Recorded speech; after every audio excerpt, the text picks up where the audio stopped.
Hi, I'm your host, Larissa Worstiak. Through this podcast, I aim to empower and inspire jewelry entrepreneurs and professionals so they can thrive while adding more beauty to the world. I'm passionate about digital marketing for jewelry brands, and I'm excited to share my passion with you. As we all know, jewelry is joy, so I'll gladly seize any opportunity to talk about it. This is episode 210. You're checking out a weekly segment of this podcast called The Gold Mine, which is a more personal, intimate, and brief take from me about a topic of my choosing, but typically in the categories of entrepreneurship, growth, mindset, as well as my own personal observations about the industry. If you're new to this podcast, welcome. You can get interviews and business development and marketing tips on Sundays and The Gold Mine with me on Wednesdays. If you're a return listener or viewer, thanks for following along. In this week's episode, I want to share what I personally love to get out of a customer experience. This is actually a follow-up to episode 207, and I'll link that in the show notes, when I talked to customer experience expert Paul Rutter all about how to delight your customers and exceed their expectations. I believe, and many marketers believe, this is not just unique to me, that customer experience and marketing are intimately intertwined and that more jewelry brands should be focused on optimizing the two together. So I'll be discussing 1, why customer experience is such an important part of marketing. 2, some things I personally love to get out of a customer experience. And 3, how you can start leveraging your customer experience for marketing. So first, let me talk about why customer experience actually is such an important part of marketing. It's important to understand what customer experience is. It's a little bit vague and it encompasses a lot of things. It's the interaction the customer has with your brand. Things like shipping and packaging, the ease of shopping in your store or on your website, how easy it is to access customer support, contact them, the return policy and the return experience, any follow-up on a purchase, the quality of product, etc. Marketing is all the things you're saying about your brand, but customer experience backs all that up with the actual experience the customer is having and also hearing what other customers are saying about the brand. Those things can be reflected in reviews, user-generated content, testimonials, referrals, general enthusiasm, sharing, all things related to brand advocacy. Once you've really streamlined and figured out an excellent customer experience, you really can and should utilize the fruits of that in your marketing. Most customers today are super savvy. They'd rather hear an authentic message from another customer or kind of just intuitively feel that customer experience for themselves than kind of hear a biased message from a brand. And on the flip side of that, no amount of great marketing in the world can erase a poor customer experience. So if you want your marketing to be easier and more fun for you, you should equally invest in delighting your followers and customers and exceeding their expectations. It just made me think of an anecdote. Early in my marketing career, one of my very first jobs out of school, I was working for this company. I'm not going to give too many details. It was not in the jewelry industry. And this company had a lot of really negative customer feedback online on like various review websites. There were a lot of really disgruntled customers. And when I was hired, I believe there was an expectation that whatever I would do, whatever marketing I would bring, even as like an entry level, could erase all kind of the damage that had been done by these negative reviews and negative customer experiences. And I learned very quickly a lesson that, again, marketing and customer experience need to work together, and that no marketing can make up for what customers are saying about you. And to make that even worse, and we'll touch upon this later in the episode, it's not necessarily bad to have a few poor reviews or some negative customer feedback. But if you're sweeping that under the rug and not facing it head on and not responding to that feedback, those are signs of a customer experience that are kind of going down the toilet. So I want to share some things that I personally love to get out of a customer experience, hoping that this might inspire you. So I love when a brand is easy to access in general, but I especially love when a brand is accessible by social media DM, like on Instagram. I don't expect an immediate reply, and hopefully most customers don't either. But it's nice if a brand responds within, let's say, 24 hours.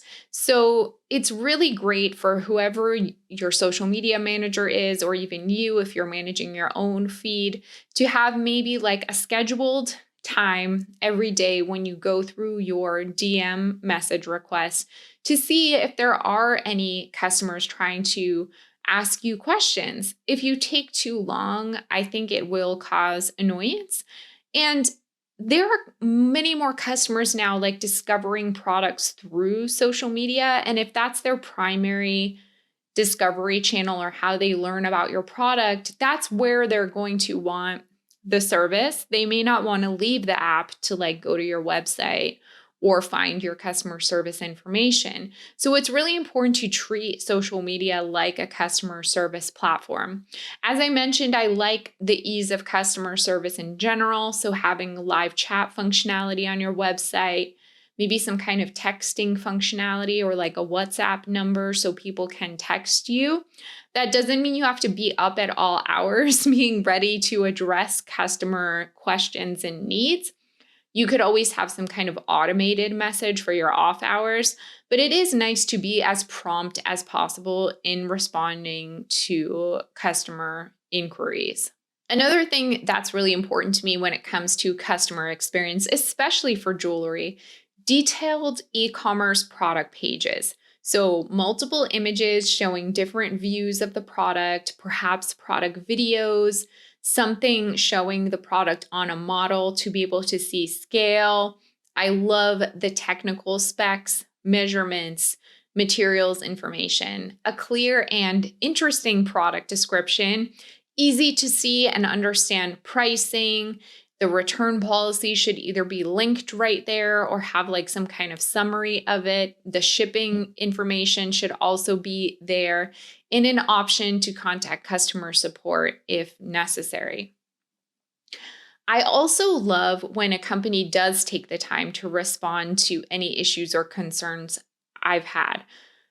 There have been some times, especially this year, where I've had kind of negative experiences with some local businesses in my community.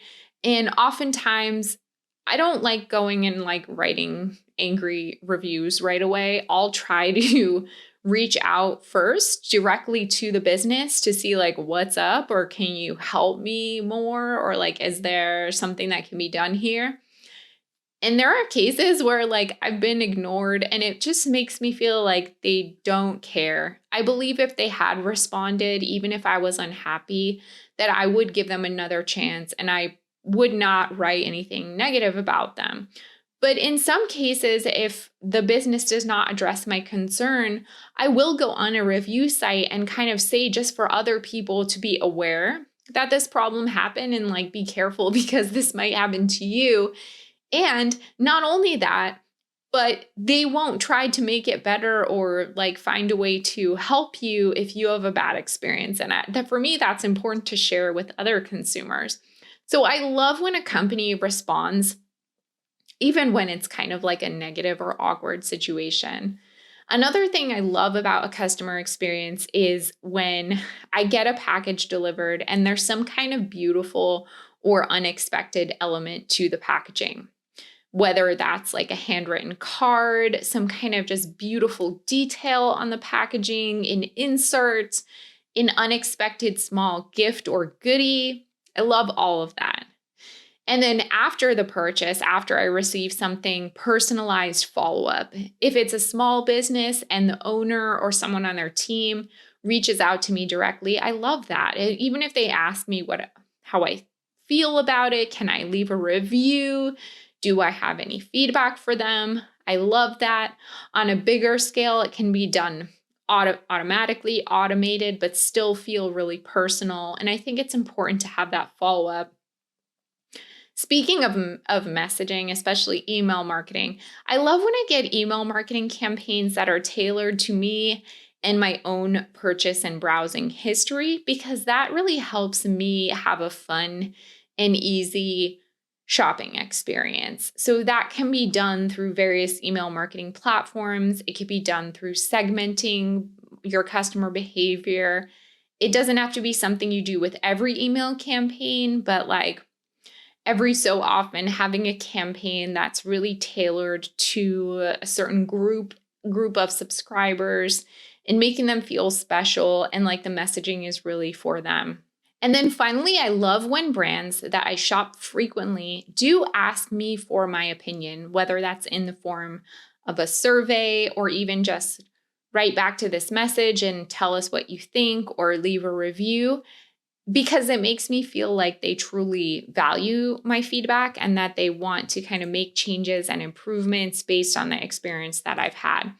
It's even better when they reward me for my opinion. So I've had recently an apparel brand asked me to take a survey, and then I got a special discount after I completed the survey. Or maybe I would get entered to like win a gift card or something like that. So that's always a really nice perk. So once you really figure out a customer experience that works for you, how can you start leveraging your customer experience for marketing to make better use of it? I definitely think you need to be sharing all the things that you're doing in your brand messaging. So for example, if fast and free shipping is an important part of your customer experience, then say that loudly and proudly in your messaging. You want to amplify the things that you're most proud of providing for your customers and let people know about them and that that's a differentiating factor for you. Also, are you getting great feedback about specific aspects of your customer experience? Ask customers if you can share that feedback and those testimonials on your website, in your emails, and on social media. And if you do get negative feedback, which is normal, it's a part of being a business, be transparent about it. And as I mentioned earlier, commit to doing better. And don't be afraid to like publicly share that, oops, we made a mistake, or oops, we realized that like our return policy could be whatever. So we are working toward improving it for you. Things like that can really help you build trust with your target customer. So what do you think about my perspective on customer experience? I'd love to know your thoughts. Please leave a comment on YouTube or let me know in a podcast review. You can also always email me Larissa, that's LARYSSA @joyjoya.com. Thanks for listening or watching.